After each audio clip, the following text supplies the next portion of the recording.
Alors, nous avons fait le point de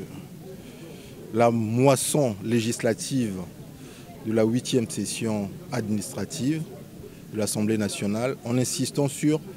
3 affaires particulières. La première, relative à l'affaire numéro 5, sur la modification de la loi qui régit les partis politiques en leur permettant dorénavant de faire des activités génératrices de revenus. Ce qui, en ces temps de vaches maigres, leur permettra de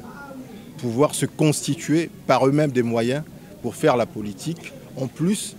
des dotations venant de l'État. Nous avons également insisté sur l'affaire numéro 19,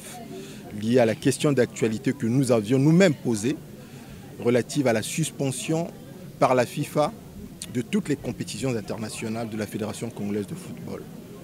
Et nous avons eu le bonheur de constater que suite à cette interpellation, le gouvernement a créé des conditions pour qu'il y ait une entente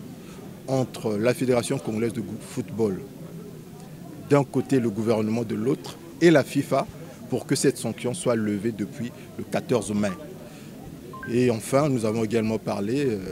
de l'affaire numéro 20 liée à la questions orales avec débat,